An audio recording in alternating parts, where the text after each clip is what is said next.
Martial Peak, Kabanata 111. Tinalo kahit saan. Maaari mong gawin iyon. Hindi ito maitatanggi ni Yang Kai at ngumiti.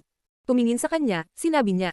Gusto mo talaga akong patayin dahil kay Homer. Ang ekspresyon ni Long Wei ay walang kabuluhan habang siya ay mapang-asar na sinabi.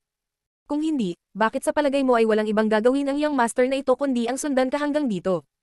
Sumimangot si Yang Kai. Ngunit wala akong malalim na pagkakaibigan kay Homer. Ilang beses pa lang tayong nagkita. Wala ka sigurong nararamdaman para sa kanya, pero walang feeling sa iyo ang slot na yon. Bakas sa mukha ni Long Wei ang galit. Para sa iyo, naglakas loob pa siyang suwayan ng aking lolo. Hindi pa niya nagawa ang ganoong bagay, ni hindi pa niya nagawa ang ganoong bagay para sa isang lalaki. Sino ka sa tingin mo, nang ahas na may mga ideya tungkol sa aking babae? Ang iyong lolo. Ang mga mata ni Yang Kai ay kumislap ng malamig na liwanag nang maalala niya ang hindi makatwirang pag-atake ni Long Zaitian. Sa oras na iyon, kung hindi dahil sa matigas na gininto ang skeleton na gumaganap at kumawala sa mga tanikala ni Long Zaitian, natakot si Yang Kai na sana ay namatay na siya. May isa pang tanong. Malamig ang mukha ni Yang Kai. Paano mo nalaman na umalis ako sa High Heaven Pavilion? Dahil maaari nilang habulin siya hanggang dito, malamang na umalis sila hindi nagtagal pagkatapos niyang umalis sa High Heaven Pavilion. Kung hindi, nawalan sila ng landas sa kanya. Sa madaling salita, nang umalis siya sa High Heaven Pavilion, binabantayan na siya. Humalaklak si Long Wei. Natural, may nag-tip off sa akin.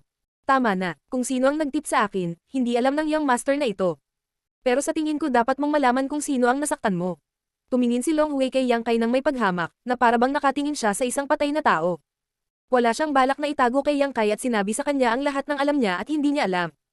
Sino lang naman, hindi ko inaasahan na nandito siya. Sa paanan lang ng bundok niya nakita ang mga bakas niya. Bahagyang tumango si Yang Kai. Hindi kailangan ni Long Wei na magsinungaling sa kanya. Dahil sinabi niya iyon, dapat totoo. Baka hinabol lang siya ninulang pag nagkataon. Hindi na kailangang mag-imbestiga pa. Sa anumang kaso, siya ay patay na. Natupad na nitong Young Master ang wish mo. Now, die. Tumawa ng masama si Wei. Ang kanyang katawan ay kumikislap at mabilis niyang isinara ang distansya sa pagitan nila ni Yang Kai. Puno ng excitement ang mga mata niya. Ang kanyang Chi Transforming Stage First Level na si Yuan Chi ay nagsimulang umikot at ang kanyang mga kamao ay mabangis na sumuntok. Sa bawat pagindayog ng kanyang kamao, isang malabalahibong pag-atake ang lumalabas mula sa dulo ng kanyang kamao. Pagsabog ng lumilipad na balahibo. Isang mid-grade earth-grade martial skill. Bilang apo ni Long Zaitian, hindi mababa ang katayuan ni Long Wei, kaya natural na hindi karaniwan ang martial skills na kanyang nilinang. Masasabing kahit na siya ay nasa unang antas din ng Chi Transforming Realm, ang kanyang tunay na lakas ay mas mataas kaysa sa nulang. Si Long Wei ay hindi lamang isang malabag na hedonistikong Young Master. Para sa kasalukuyang Yang Kai, mahirap din siyang kalabanan. Habang lumilipad ang mga balahibo patungo sa kanya, si Yang Kai ay nagmamadaling umiwas, dahilan upang ang pag-atake ni Long Wei ay hindi tumama kundi hangin. Isang bakas ng pagkagulat ang sumilay sa mga mata ni Long Wei. Sa kanyang opinyon, si Yang Kai, na nasa ika-4 na antas ng Initial Element Realm, ay hindi dapat makaiwas sa kanyang pagpatay. Sa susunod na sandali, isang mabangis at brutal na pagbabago-bago ng Yuan Chi ang biglang lumabas mula sa katawan ni Yang Kai. Naramdaman ng tindi ng pagbabago-bago ng Yuan Chi na ito, nagbago ang mukha ni Long Wei. Paano ito ang ika-4 na antas ng Initial Element Realm? Halata na naabot na niya ang rurok ng Initial Element Realm. Batay sa tindi ng pagbabago-bago, hindi siya mas mababa kaysa kay Long Wei. Saglit lang nagulat si Long Wei. Sumugod na siya sa gilid ni Yang Kai. Si Yuan Chi ay bumangon sa kanyang kamao habang walang awa niyang sinuntok si Yang Kai mula sa itaas. Muling umiwas si Yang Kai. Ang suntok na ito ay direktang tumama sa lupa, na sinamahan ng malakas na putok at ulap ng alikabok. Biglang lumitaw ang isang malaking butas sa lupa. Hindi hinintay na bumangon si Long Wei, biglang bumalik ang umiiwas na katawan ni Yang Kai. Nakataas ang kanyang tuhod, mabangis niyang itinutok ang baba ni Long Wei. Hindi naging mabagal ang reaksyon ni Long Wei. Ang isang kamay niya ay nakaporma ng palad, nakaharang sa kanyang baba at idiniin iyon pababa. Tumama ang tuhod sa palad.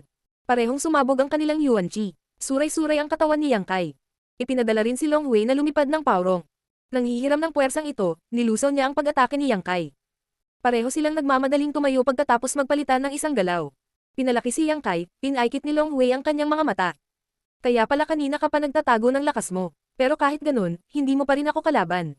Bago siya matapos magsalita, biglang lumabo ang figure ni Long Wei. Isang gintong liwanag ang kumislap sa ilalim ng kanyang mga paa. Sa isang iglap, lumitaw siya sa likod ni Yang Kai. Golden Rainbow Steps. Ito ay isa pang mid-grade Earth level martial art. Hiniram ang bilis ng mahimalang footwork na ito, sa wakas ay nakarating si Long Wei sa blind spot ni Yang Kai. Ang Yuan Chi sa kanyang daliri ay lumundag, at sinaksak niya ang likod ng ulo ni Yang Kai. Maliwanag, gusto niyang patayin si Yang Kai sa isang welga. Sa ganitong sitwasyon sa buhay at kamatayan, naramdaman ni Yang Kai ang isang bug zone ng hangin sa likod ng kanyang ulo. Nagmamadali, iniling niya ang kanyang ulo sa gilid. Ang daliri na ito ay dumaan sa pisngi ni Yang Kai, ang matalas na world chi ay nag-iwan ng madugong peklat sa kanyang mukha. Tumingon si Yang Kai. Ang isang patak ng Yang liquid ay lumitaw na sa kanyang daliri. Sa sumunod na sandali, ito ay naging isang dugong pulang talon na kasing ninipis ng pakpak ng sikada. Mariin niyang inihampas ito kay Long Wei, na malapit sa kamay. Ito ay isang malakas na kalaban.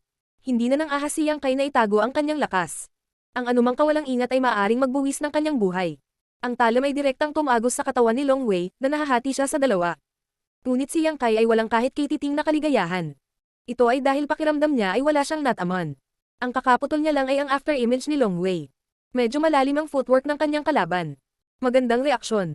Mahigit 10 talampakan ang layo ng boses ni Long Wei. Mahinahon niyang tiningnan si Yang Kai. Mariing kinamayan ni Yang Kai ang kanyang kamay, at ang pulang talon ng dugo ay lumipad palabas na may tunog na shua. Si Long Wei ay hindi nang ahas na huminto. Muli niyang ginamit ang Golden Rainbow Steps para umiwas. Tiningnan niya si Yang Kai na parang kwas ang naglalaro ng daga. Bakas sa mukha niya ang pang-aalipusta at panghahamak. Nang hindi gumagawa ng ingay, ang mga mata ni Yang Kai ay napuno ng walang humpay na determinasyon at matinding pakikipaglaban. Sumugod siya sa harap ni Long Wei at sumuntok. Walang nangyari. Ang figure ni Long Wei ay lumitaw na sa kabilang panig. Gusto mo akong talunin sa bilis ng kuhol mo. Sobra-sobra mo ang sarili mo. Saglit na hindi nakahinga ang bibig ni Long Wei. Ginamit niya ang lahat ng kanyang kakayahan sa panlilibak. Naramdaman niya na sa pamamagitan ng pag-asa sa Golden Rainbow Steps, siya ay nasa isang hindi magagapi na posisyon. Kung hindi siya matamaan ng kanyang kalaban, paano siya mananalo? Ang kanyang mabangis na pag-atake ay magsasayang lamang ng kanyang Yuan Chi. Kapag ang kanyang Yuan Chi ay halos maubos, ito na ang oras para patayin niya siya. Kaya nagpa siya si Long Wei na ipagpatuloy ang pakikipaglaban kay Yang Kai. Kapag dumating ang oras, gagamitin niya ang pinakamaliit na presyo para manalo. Mabagal, masyadong mabagal. Kung hindi mo ako mapapatay, tatanggapin ng iyong master na ito ang iyong babaeng kasama. Ano kayang itsura niya? Inaabangan ko talaga ang pagsigaw niya kapag nasaraan na siya. Hahaha, ang iyong master na ito ay gustong-gustong makarinig ng ayaw na sigaw ng isang babae. Kung iisipin pa lang ang eksenang iyon, sumasakit na ba ang puso mo? Marshall Peak, Kabanata 112. Long Hu's Death. Dapat sabihin na kahit na si Long Wei ay isang hedonistic na young master, alam niya kung paano galitin ang kaaway at lumikha ng pagkakataon para sa kanyang sarili na manalo. Sa tuwing iiwasan niya ang pag-atake ni Yang Kai, kukutsain niya ito. Kung ibang tao, na-provoke na sila hanggang sa pagkabaliw. Ganoon din ang itsura ni Yang Kai. Ang kanyang mga mata ay pulang-pula at ang kanyang Yuan Chi ay hindi mapakali. Halatang-halata na sobrang agitated siya. Gayunpaman, kung titingnang mabuti, matutuklasan nila na ang mga mata ni Yang Kai ay napakatigas. Kinukutya man siya, hindi nagbago ni kaunti ang kanyang determinasyon na manalo. Matapos makipaglaban para sa oras ng incenso stick, hindi alam ni Yang Kai kung gaano karaming pag-atake ang ginawa niya, ngunit hindi man lang niya hinawakan ang sulok ng damit ni Long Wei. Natuyo ang bibig ni Long Wei sa lahat ng pangungutya, ngunit labis din siyang nagulat. Sa lohikal na pagsasalita, pagkatapos ng mahabang pakikipaglaban, ang taong ito ay dapat na nawala ang ilan sa kanyang Yuan Chi, ngunit bakit hindi hamina ang kanyang mga pag-atake? Ang dami ng Yuan Chi sa kanyang katawan ay hindi sapat upang suportahan ang gayong matinding pag-atake. Hindi nagkamali si Long Wei. Ang isang normal na initial element cultivator ay hindi makakatagal ng ganito nang hindi nagpapakita ng mga palatandaan ng panghihina. Gayunpaman, si Yang Kai ay malinaw na hindi isang normal na initial element cultivator. Ang pakikipaglaban sa isang matagal na pakikipaglaban sa kanya ay walang alinlangan na maling ideya para kay Long Wei. Habang siya ay nagmumuni-muni, si Yang Kai ay nagpadala ng isa pang pag-atake. Nagmamadali, umiwas si Long Wei, ngunit nang malapit na niyang patatagin ang sarili, bigla siyang nakarinig ng tumutusok na tunog. Isang nakakapasong mainit na atake ang dumaan sa kanyang baywang at lumipad palabas. Ibinaba niya ang kanyang ulo at nakita niyang hiwa na ang kanyang damit. Ang pag-atake iyon kanina lang ay muntik na siyang masaktan. Kawawa naman. Huminga ng malalim si Yang Kai. Lalong tumindi ang liwanag sa kanyang mga mata, ngunit may halong katahimikan. Ito ay medyo magkasalungat na hitsura, ngunit ito ay ganap na pinagsama. Paano ito posible? Nagbago ang ekspresyon ni Long Wei. Ang pag-atake na iyon ngayon ay malinaw na isang pag-atake na hinulaan ng kaaway kung saan siya lalapag at ilulunsad ng maaga. Kung hindi dahil sa swerte niya, nasugatan siya. Ngunit paano niya nahulaan kung saan siya mapadpad? Hindi kaya sa loob lamang ng isang incenso stick, nakita na ng Yang Kai na ito ang kanyang Golden Rainbow Steps. Imposible. Siya ay nasa initial element state lamang, kaya paano siya magkakaroon ng ganoon kagandang mata? Sa susunod, kahit hindi ka mamatay, masasaktan ka ng husto. Malamig na tiningnan ni Yang Kai si Long Wei. Kalokohan. Nagalit si Long Wei. Gusto mong takutin ang iyong master na ito. Masyado ka pang walang karanasan. Walang sinabi si Yang Kai at patuloy lang sa pag-atake. Nagalit si Long Wei. Sa pagkakataong ito, hindi niya ginamit ang Golden Rainbow Steps para umiwas. Sa halip, sinalubong niya ng suntok ang pag-atake ni Yang Kai. Sa isang malakas na putok, ang katawan ni Yang Kai ay nanatiling hindi gumagalaw, kasing tatag ng bundok. Si Long Wei, sa kabilang banda, ay naramdaman ng pag-atake ni Yuan Chi sa kanyang kamao at pasuray-suray na paatras. Hindi na nang-ahas si Long Wei na makipag-away kay Yang Kai. Nagmamadali niyang ginamit ang Golden Rainbow Step sa pagtatangkang palakihin ang distansya sa pagitan nila ni Yang Kai. Whoosh! Isang pulang patak ng tubig ang biglang lumipad palabas. Sa sandaling huminto si Long Wei, diretso itong tumama sa kanyang kanang dibdib. Namutla sa takot ang mukha ni Long Wei habang hawak niya ang kanang dibdib at naghahabol ng hininga. Agad na umagos ang dugo mula sa sulok ng kanyang bibig habang siya ay sumigaw ng hindi sinasadya. Imposible, imposible, imposible ito. Nakita na talaga ang kanyang Golden Rainbow Steps. Ang pag-atake ni Yang Kai ay maagang tumama sa kanyang landing spot na naging imposible para sa kanya na makaiwas. Higit pa rito, ang pag-ataking ito ay napakalakas na nagpabilis ng tibok ng puso ng mga tao. Hindi lamang ito tumagos sa kanyang common grade high-grade defensive artifact, ngunit nakapasok din ito sa kanyang katawan. Kung hindi dahil sa kanyang Yuan Chi na hamarang dito, ang pag-ataking ito ay tiyak na tumagos sa kanyang katawan. Walang imposible. Seryoso at mabagsik ang ekspresyon ni Yang Kai habang mabilis siyang humakbang. Hindi na nang-ahas si Long Wei na manatili pa. Ginamit niya ang kanyang footwork at tatakbo na sana patungo kay Wen Fei Chen habang sumisigaw. Call Master Wen, iligtas mo ako. Ang kasalukuyang Long Wei ay natataranta na parang ligaw na aso. Ang kanyang dating kayabangan at pagiging mahinahon ay tuluyang nawala. Nang malapit na siyang maglapag, biglang sumabog ang kanyang likod. Direktang bumagsak si Long Wei sa kanyang mukha. Hindi na siya hinintay na bumangon, isang malaking paang tumapak sa kanyang leeg. Ang lakas ng paa ay parang bundok na dumidiin sa kanya.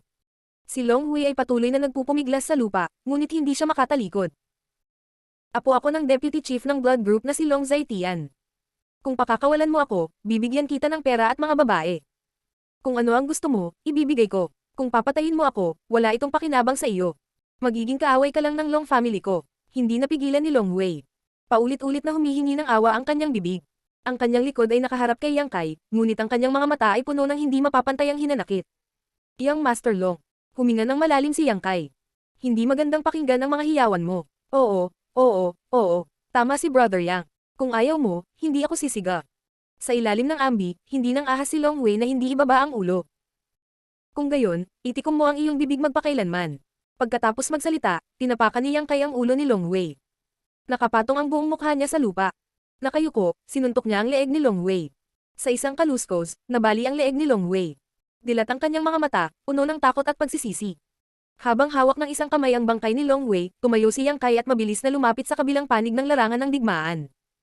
Ilang sandali pa, pumasok sa paningin ni Yang Kai ang mga figure ni Wen Fei Chen at Xia Ningqiang. Sa pagkakataong ito, pantay-pantay ang tugma ng dalawa. Di hindi mas mababa sa isa. Ang lakas ng isa ay seliado, ang isa naman ay nasugatan. Hindi pa nakaka-recover si Yuan Chi, kaya walang paraan para ipakita nila ang kanilang buong lakas. Ang mga pamamaraan na maaari nilang gamitin ay nabawasan din. Ngunit gayunpaman, ang antas ng labanang ito ay mas matindi kaysa sa karanasan ni Yang Kai. Ang kanilang mga figure ay gumagalaw at kumikislap, na parabang sila ay hindi nakikita. Sumabog si Yuan Chi, napaka-tense ng labanan. Saglit na tumingin sa gilid si Yang Kai. Alam niya na kung haharapin niya si Wen Fei Chen ng isa-isa, hindi siya magkakaroon ng malaking pagkakataong manalo. Ngunit ngayon kay Xia Ningqiang, ito ay dalawang laban sa isang labanan, kaya mahirap sabihin. Matapos manood ng ilang sandali, may plano na si Yang Kai. Mabilis niyang nilapitan si Wen Fei Chen habang hawak ang bangkay ni Long Wei at sumisigaw.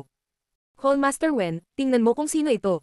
Napansin na ni Wen Fei Chen ang anyo ni Yang Kai, ngunit hindi siya nang ahas na ilihis ang kanyang atensyon para mag-imbestiga. Natural, hindi niya alam ang mga detalye. Ngayong narinig niya ito, dali-dali niyang nilinggan ang kanyang ulo at nagulat siya. Iyang Master Long. Sa sandaling ito, may malaking butas sa dibdib ni Long Wei. Damaloy ang dugo. Malambot ang kanyang leeg, parang dinudurog ang kanyang mga buto. Ang kanyang ulo ay nakasabit sa kanyang dibdib, walang buhay. Patay na si Long Wei. Hindi makapaniwala si Wen Fei Chen sa kanyang mga mata. Ang Dabao Chi Yang Master na ito ay hindi bababa sa isang Chi Transforming First Level Cultivator. Bukod dito, nag-practice siya ng maraming martial skills na nagdulot sa kanya ng laway. Ang kanyang lakas sa pakikipaglaban ay hindi maaaring maliitin. Dahil naniwala si Wen Fei Chen sa kanyang lakas kaya hinayaan niyang lumaban siya ng isa-isa kay Yang Kai. Pero ngayon, patay na siya. Masama, masama. Lihim na nagreklamo si Wen Fei Chen sa kanyang puso. Hindi mahalaga kung ang iba pang miyembro ng blood group ay namatay. Ngunit hindi maaaring mamatay si Long Wei. Kung namatay siya, hindi kaya magagalit si Long Zaitian. Kung sisihin siya ng walang kamatayang Ascension Boundary Expert na ito, hindi niya ito kakayanin. Martial Peak, Kabanata 113. Ang pagkatalo ni Wen Feichen. Sa isang labanan sa pagitan ng mga eksperto, ang tagumpay o pagkatalo ay maaaring mapagpasyahan sa isang pag-iisip. Ang pagkamatay ni Long Wei ay halatang nakagambali sa kalagayan ng pag-iisip ni Wen Feichen. Ang kanyang padalos-dalos na paglipat ay talagang nagsiwalat ng maraming kapintasan.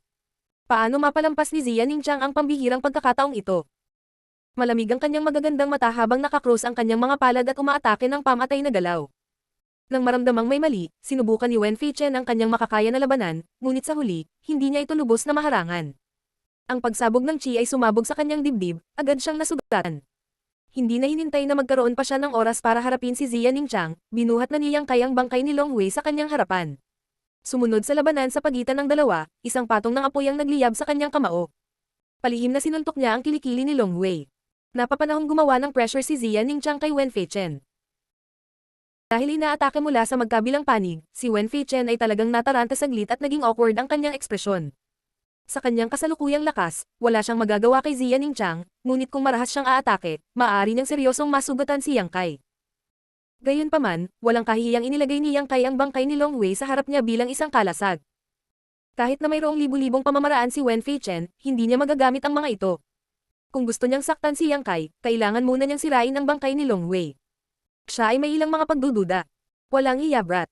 Galit na galit si Wen Feichen. Habang pilit na nilalabanan ang pag-atake ng dalawa, nagmura siya. Dapat igalang ang mga patay. Naglakas loob kang pretuhin ng ganito ang bangkay ni Yang Master Long. Hindi ka ba natatakot na parusahan ng langit? Malamig na ngumuso si Yang Kai. Ang dapat parusahan ng langit ay ikaw. Kung hindi mo ako pinilit, paano umabot sa puntong ito? Hindi na kaimik si Wen Feichen.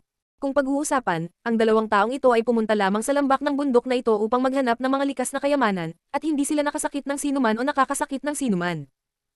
Hinabol sila ng kanilang grupo mula sa mahigit 2 hanggang 3,000 kilometro ang layo na may balak na patayin sila, at gumamit pa sila ng mga numero para ay buli ang mahihina.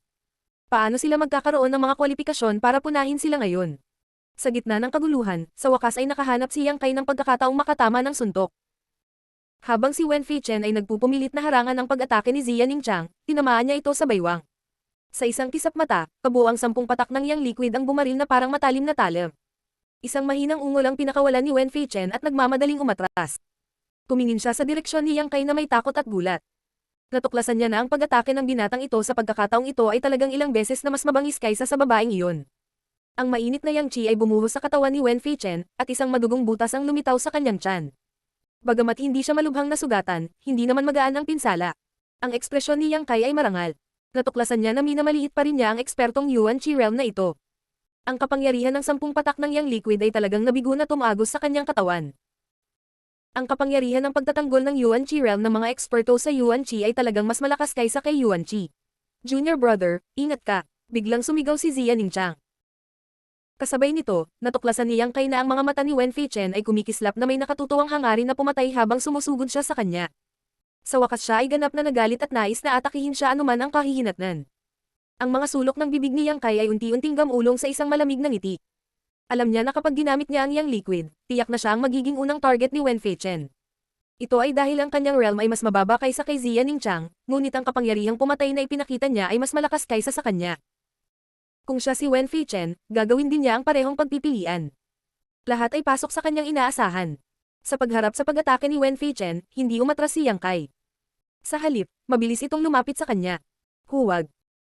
Nag-aalalang sigaw ni Xia Ningqiang, ngunit ang dalawa ay papalapit sa isa't isa sa napakabilis na bilis. Paano niya mapipigilan ang mga ito? Mabahong brat, nililigawan mo si kamatayan. Malamig ang tono ni Wen Feichen. Hindi niya itinago ang kanyang intensyon.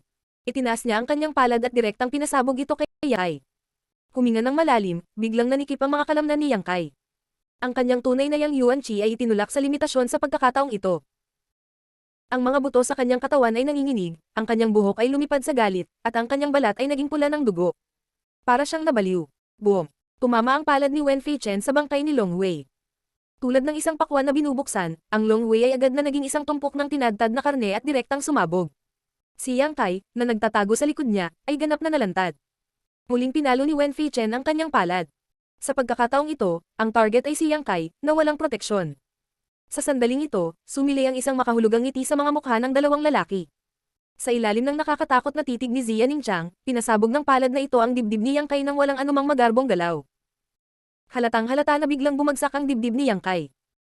Sinabayan ng ilang malulutong na tunog ng mga buto, isang subo ng dugo ang hindi sinasadyang bumulwak. Ito ay naging ambon ng dugo at sinadya o hindi sinasadyang nag-spray kay Wen Feichen na nasa malapit. Paano pahihintulutan ni Wen Feichen na mag-spray ang maruming dugo sa kanyang mukha? Lumiwanag ang kanyang anyo habang nagmamadaling umiwas. Ngunit bago niya mabawi ang kanyang palad mula sa dibdib ni Yang Kai, nakagugulat niyang natuklasan na ang sulok ng bibig ni Yang Kai ay muling nagpakita ng isang malungkot ngunit mapagmataas na ngiti. Sa isang putok, mahigpit na hinawakan ng mga kamay ni Yang Kai ang palso ni Wen Feichen. Hingal na hingal, tinitigan niya ito ng mapupulang mga mata. Patay ka na, malaki ang pinagbago ng kutis ni Wen Feichen. Hindi niya akalain na ganito pala katatag ang sigla ng batang ito. Sa madaling salita, ang Yuan Qi sa kanyang katawan ay may napakalakas na proteksyon na epekto. Bagamat malubhang nasugatan siya ng kanyang palad, hindi nito binawi ang kanyang buhay gaya ng inaasahan. Pero kahit ganoon, hindi dapat makalaban ng isang ordinaryong tao matapos matamaan ng palad na ito. Bakit ang lakas pa niya? Bakit hindi niya siya binitawan? Gaano kalakas ang kanyang paghahangad upang gawin ito? Pakawalan mo ako. Itinaas ni Wen Feichen ang kanyang kabilang palad at akmang hahampasin si Yang Kai. Ngunit paano siya mabibigyan ni Zia Ningchang ng pagkakataong umatake? Sa kanyang galit, ang kanyang magandang buhok ay lumipad, at ang enerhiya ng yin sa loob ng radius na ilang daang talampakan ay pinakilos. Biglang lumitaw ang isang malakristal na yelo sa harap ni Zia Ningchang, sumisipol sa hangin patungo kay Wen Feichen. Bago mapunta ang palad ni Wen Feichen, diretso itong napasok ng matalim na yelo. Sinabayan ng hiyawan, tumalsik ang dugo kung saan-saan. Ha! Biglang nagpakawala si Yang Kai ng sobrang nasasabik at malakas na dagandong. Ang Yuan Qi na sa orihinal ay medyo hindi mapakali at marahas ay lumundag ng mas mabangis. Ang pagbabago-bago ng Yuan Qi na naging matatag sa tuktok ng Initial Element Realm ay biglang nasira ng determinasyong manalo at ang galit na pagnanais na lumaban. Sa sandaling ito, talagang nagkaroon ito ng pambihirang tagumpay. Ang Qi Transformation Realm. Hindi ito ang totoong Qi Transformation Realm. Ito ay ang pagbabago-bago lamang ng Qi Transformation Realm na ibinubuga ng Yuan Qi. Ngunit sa sandaling ito, si Yang Kai, sa mga tuntunin ng lakas ng pakikipaglaban, ay hindi mas mababa sa sinumang naruroon. Naramdaman ng bigla ang pagbabago ni Yang Kai, naramdaman ni Wen Feichen na parang nahulog siya sa isang ice cellar. Ginamit niya ang lahat ng kanyang lakas upang subukang bawiin ang kanyang kamay, ngunit hindi niya ito nagawa. Ang kanyang kabilang kamay ay natagos ng pag-atake ni Zia Ningchang, at ang nakakasakit sa puso ay lalong nagpabagabag sa kanyang kalooban. Sa isang katsa, na tunog, ginamit ni Yang Kai ang lahat ng kanyang lakas upang baliin ang isa sa mga daliri ni Wen Feichen. 10 daliri ay konektado sa puso. Paano kaya ang ganitong uri ng sakit? Sa anumang kaso, hindi ito napigilan ni Wen Feichen at agad na nagpakawala ng malungkot na alulong. Ang isa pang tunog ng katsa ay umalangaw at umalangaw ang nakakadugo na hiyawan ni Wen Feichen. Si Yang Kai ay tumawa ng masama, at isa-isang binali ang 5 daliri ni Wen Feichen. Pagkatapos, bigla niya itong hinayla pababa, at sa isang hampas ng tuhod, nabali ang kanyang braso. Si Zia Ningchang ay hindi na natiling walang ginagawa. Nag-aalala siya tungkol sa mga pinsala ni Yang Kai, at mabangis na inatake si Wen Feichen paminsan-minsan. Martial Peak, Kabanata 114. Pagkuha ng 9 na Hindu Crystals. Mula sa sandaling hampasin ni Wen Feichen si Yang Kai gamit ang kanyang palad, siya ay tiyak na matatalo. Malinaw na alam ni Yang Kai na kung gusto niyang patayin ang gayong Panginoon, kailangan niyang higpitan ang kanyang kalayaan. Kung hindi, sa lakas niya at ni Zia Ningchang ngayon, walang gaanong pag-asa. Ang Long Hui ay may napakagandang footwork, kaya paanong si Wen Feichen, isang master ng Yuan Qi, ay wala nito. Kapag napansin niyang may mali at nakatakas, matatapos na sila ni Zia Ningchang kapag sumikat ang araw. Ngunit gaano kahirap na paghigpitan ng gayong master. Kahit na ang higit sa kalahati ng kanyang lakas ay nabuklod, hindi iyon isang bagay na madali niyang magagawa. Sa makatuwid, si Yang Kai ay maaari lamang makipagsapalaran. Ginamit niya ang sarili niyang katawan para tamaan siya, at sinamantala ang panandaliang pagkakataon para pigilan siya. Ito ay isang napakalaking laro ng chess. Isinama ni Yang Kai ang kanyang sarili, kaya paanong hindi mahuhulog si Wen Feichen sa kanyang bitag. Nang sira ang dalawang kamay, si Wen Feichen ay parang hedgehog na walang mga spike. Marami siyang lakas, ngunit hindi niya ito magagamit. Sinabayan ng maindayog na hiyawan at tunog ng mga buto, halos nararanasan ni Wen Feichen ang pinakamalamig na pagpapahirap sa mundo sa mga kamay ni Yang Kai. Sa loob lamang ng ilang segundo, unti-unting hamina ang mga sigaw ni Wen Feichen at hindi na marinig. Hindi rin lumalabas ang kanyang paghinga. Ang kanyang buong katawan ay parang pool ng putik, pailay sa lupa. Si Zia Ningchang ay tumingin sa gilid na may takot, na parabang ito ang unang pagkakataon na nakita niya ang kanyang junior brother. Matapos siyang pagmasdan sa loob ng higit sa 2 taon, hindi pa siya nakita ni Ziya Ningchang ng ganito kabaliw, uhaw sa dugo, at marahas. Tatlong itim na Yin Chi chain ang biglang lumipad palabas sa katawan ni Wen Feichen. Kasabay nito, ang iba pang 5 kadena na nakakalat sa lambak ay lumipad din at nawala sa kawalan. Junior brother, patay na siya. Marahang hinayla ni Ziya Ningchang si Yang Kai. Nang lumipad ang mga kadena ng Yin Chi, nangangahulugan ito na wala na ang buhay ni Wen Feichen. Patay na ba siya? Napabuntong hininga si Yang Kai, pagkatapos ay dahan-daang itinuwid ang kanyang likod. Junior brother, okay ka lang. Ang boses ni Ziya Ningchang ay parang maiiyak na siya. Nalaman niyang medyo kakaiba ang kalagayan ngayon ng kanyang junior brother. Ang kanyang buong katawan ay puno ng masamang chi, na para bang malapit na siyang maging demon race. Alam ni Yang Kai kung ano ang kanyang inaalala. He grinned miserably. Huwag kang mag-alala, isa ito sa martial arts techniques ko, pero medyo nakakatakot. Namumula ang mga mata ni Ziya Ningchang habang nakatingin sa kanya. Nalaman niyang bagamat nakakatakot ang mga mata nito, may katahimikan sa loob nito. Hindi niya maiwasang makahinga ng maluwag. Ngayong patay na ang lahat, hanapin natin ang Nine Hindu Crystal na iyon. Hindi pa rin nakakalimutan ni Yang Kai ang tungkol sa bagay na ito. Kaya mo pa bang suportahan? Masyado kang nasaktan. Okay lang ako, pero natatakot ako na baka hindi na ako makatagal pa. Hinawakan ni Yang Kai ang kamay ni Ziya Ningchang at nagmamadaling pumunta sa pinanggalingan ng Yin Chi. Malapit nang lumubog ang gabi, at wala nang gaanong Yin Chi sa lambak. Ito ay malamang na hinihigop ng 19 Yuan Condensing Do. Pagdating nila, nandoon pa rin ang kayamanan. Hindi ito natakot sa dalawang labanan na nangyari ilang daang talampakan ang layo. Sa sandaling ito, ang usbong ng bulaklak ay malapit ng mamulaklak ng buo. Tila may isang patak ng kumikinang na likido sa usbong na naglalabas ng mahinang liwanag. Paano ko ito gagawin? Tanong ni Yang Kai. Mahinahong sinabi ni Ziya Ningchang. Gamitin ang iyong Yang Yuan Chi upang itali ito, pagkatapos ay ilagay ito sa iyong bibig. Ako na ang gagawa ng iba. Tandaan, huwag itong hawakan sa anumang bahagi ng iyong katawan. Ilagay sa bibig ko. Tulala si Yang Kai. Nang magtatanong pa sana siya ng higit pang detalye, lumiwanag ang mukha ni Ziya Ningchang. Lalabas na, habang nagsasalita siya, unti-unting namumukadkad ang malaking usbong ng bulaklak. Ito ay ang pinakamadilim na oras bago ang bukang liwayway, ngunit habang ang bulaklak ay namumukadkad, ang buong lambak ay biglang naging kasing liwanag ng araw. Ang isang patak ng kumikinang, translucent, tulad ng hamog na likido ay dahan-daang tumaas mula sa usbong ng bulaklak at umikot sa paligid. Ang mga talulot na sumusuporta dito ay naging siksik na Yin Chi sa sandaling ito at sumanib sa likido. Parang hiyas. Ang ganda. Ngunit nagbuga ito ng malamig na Yin energy na magpapapalpitate sa puso ng sinuman. Ang ikasyam na Yin Yuan Condensing Do. Mabilis na sumayaw ang mga kamay ni Ziya Ningchang, at muling ginampanan ng 9 Yin 8 Locks Formation ang papel nito. Sa sandaling lumitaw ang ikasyam na Yin Yuan Condensing Do, ang tunog ng mga kadena na dumadagandong ay maririnig sa hangin. Kaagad, 8 Yin Chi chain ang lumitaw mula sa manipis na hangin, na hinimok ng isang hindi nakikitang puwersa. Sa ilalim ng magaan na sigaw ni Ziya Ningchang, nahulog sila sa paligid ng 19 Yuan Condensing Do, tinatakan ng maliit na espasyo at tuluyan itong ikinulong. Sinubukan ng 19 Yuan Condensing Do na tumakas, ngunit hindi ito makatakas sa 5 feet radius. Junior brother, ikaw na ang bahala. Tiningnan ni Ziya Ningchang si Yang Kai na kinakabahan. Bagamat pagkatapos ng pagsubok na ito, wala siyang masyadong pakialam sa bagay na ito, ngunit ang kayamanan ay nasa harapan niya, kaya natural na kailangan niyang kunin ito. Bahagyang tumanggo si Yang Kai at lumakad ng may matatag na mga hakbang. Ang espasyong tinatakan ng 8 Yin Chi chain ay walang silbi laban kay Yang Kai. Ang tunay na Yang Yuan Chi ni Yang Kai ay ang kaaway ng lahat ng Yin Chi. Sa paglalakad papunta sa maliit na espasyong ito, ang 19 Yuan Condensing Do ay tila napansin ang mga intensyon ni Yang Kai at lumutang sa hangin hanggat maaari mula sa kanya. Sa pagmamasid dito, nalaman ni Yang Kai na ang bagay na ito ay talagang mukhang isang hiyas, ngunit ito ay nasa hugis ng isang patak ng hamog at halos kasing laki lamang ng isang thumbnail. Itali ito sa True Yang Yuan Chi. Paano ko ito gagawin? Sumimangot si Yang Kai, nag-isip sandali, at pagkatapos ay direktang gumamit ng isang patak ng Yang Liquid. Nang lumitaw ang Yang Liquid, gumalaw ang isip ni Yang Kai, at isang malaking pulang sheet ang lumitaw sa kanyang kamay. Ikinalat niya ito at tinakpan ang 19 Yuan Condensing Do. Gusto pa rin ng 19 Yuan Condensing Do na lumaban ng matigas ang ulo, lumipad pa kaliwa at kanan, at umiwas sa suntok ni Yang Kai. Kawili-wili. Tumisi si Yang Kai. Bagamat alam niyang maraming precious treasures ang may sariling espiritualidad, ito ang unang pagkakataon na nakakita siya nito. Ang mga kayamanan na may espiritualidad ay walang katumbas na halaga. Dahil ayaw nang mag-aksaya pa ng oras, muling lumitaw ang kabilang kamay ni Yang Kai na may kasamang patak ng Yang Liquid, at naging malaking bola ito. Tingnan natin kung paano ka tumakbo sa oras na ito. Ang pag-atake sa kaliwat kanan, siguradong sapat, ito ay gumana.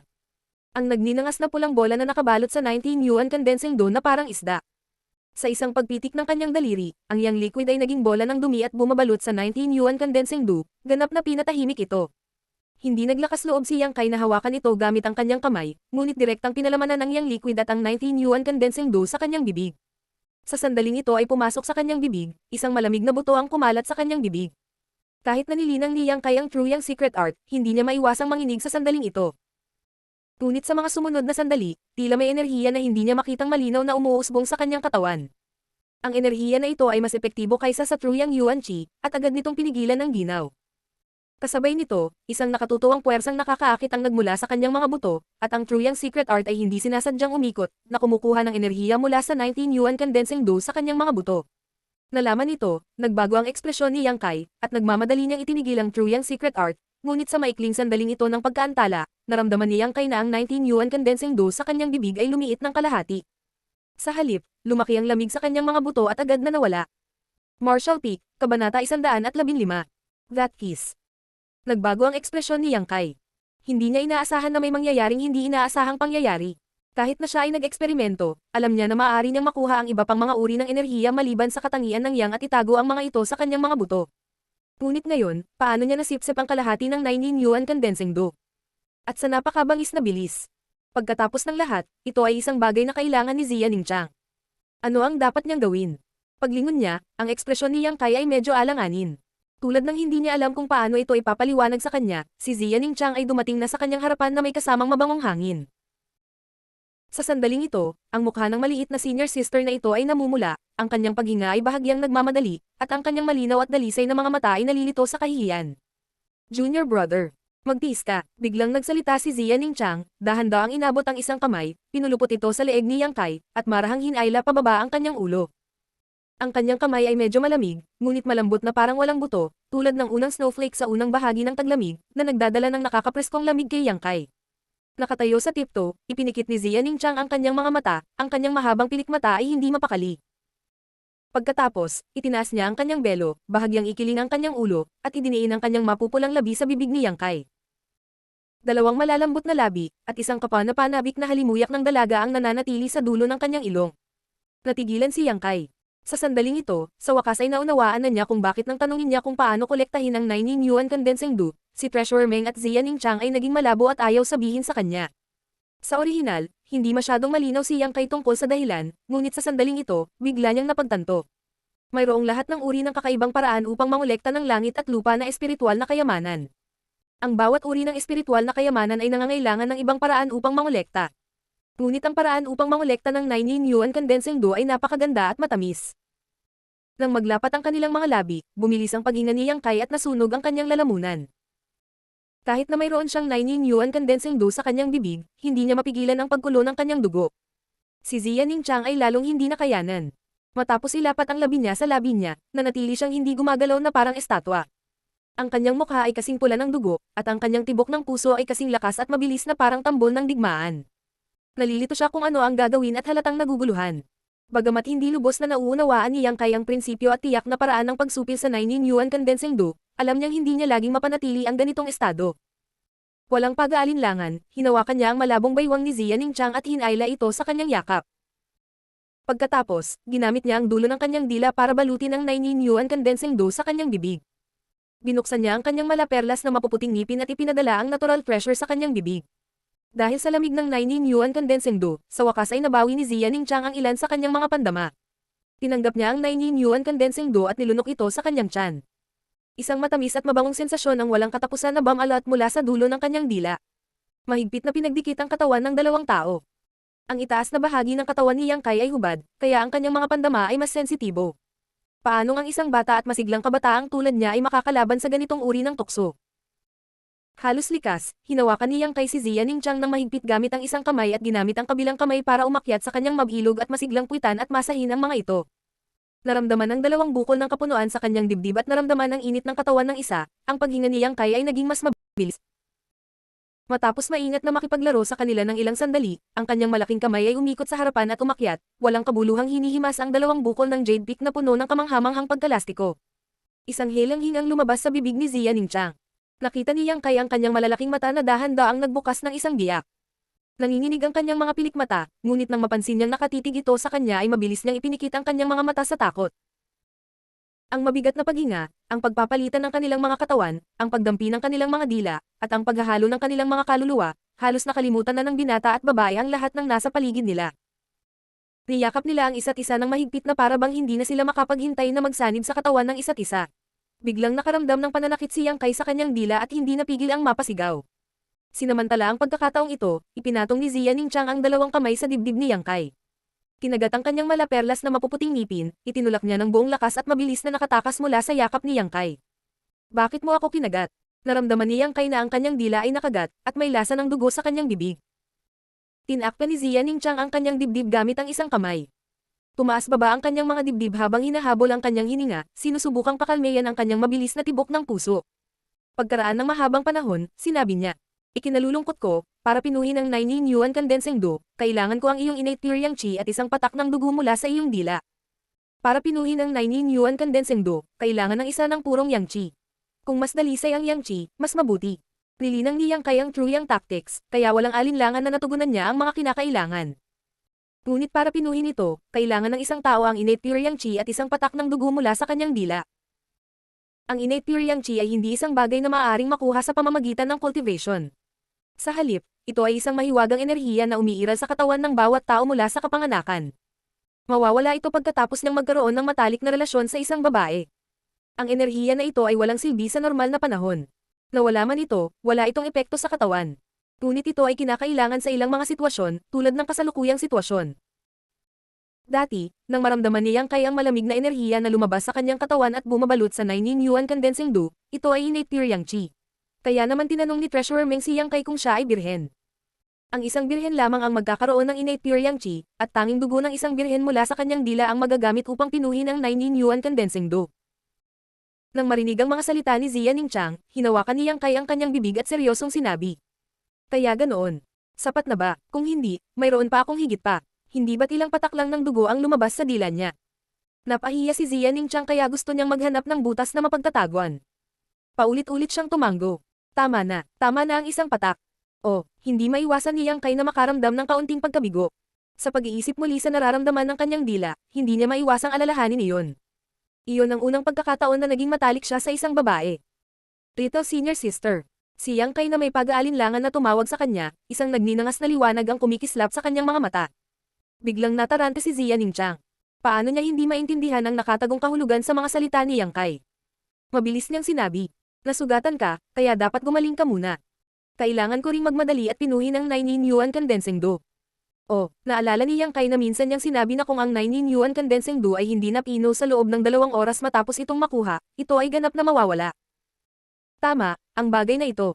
Sasabihin na sana ni Yang Kai sa kanya na hindi sinasadyang nasipsip niya ang kalahati ng 9 Yuan Condensing Do, ngunit bago pa siya makatapos, naging itim ang kanyang paningin at nagsimulang umikot ang buong mundo. Pagkatapos ay bumagsak siya sa lupa at mabilis na nawala ang kanyang malay. Junior brother. Namutla sa takot si Ziya Ningchang. Mabilis siyang pumunta sa harapan para tulungan siyang makatayo. Pagkatapos ng kaunting pagsusuri, biglang namutla ang mukha niya. Nalaman niya na ang pulso ni Yang Kai ay napakahina, at ang kanyang sigla ay bahagyang nakikita. Ang yuan chi sa kanyang katawan ay sobrang madilim at magulo, na para bang siya ay isang lampara na naubusan ng langis. Ito ay hindi maliit na bagay. Halos lumiit ang puso ni Ziya Ningchang. Paano ito nangyari? Ngayon lang siya naging maayos. Ngayon lang siya nakasama. Paano siya nawalan ng malay nang walang anumang babala? Ngunit ang pagsusuring ito ay nagbigay daan kay Ziya Ningchang na malaman kung gaano kalubha ang mga pinsala ni Yang Kai. Hindi na kailangang sabihin, ang mga sugat sa kanyang tiyan at balikat ay nalagyan na ng benda. Ngunit pagkatapos ng matinding labanan, muling nahati ang mga sugat at umagos ang dugo. Ang pinakamalubhang pinsala ay ang sa kanyang dibdib. Tima sa kanyang sternum ay nabali at nakasubsob sa loob, halos masugatan ang kanyang puso at baga. Napuno ng galit ang hampas ng palad ni Wen Feichen. Paanong napakadaling harangan ito?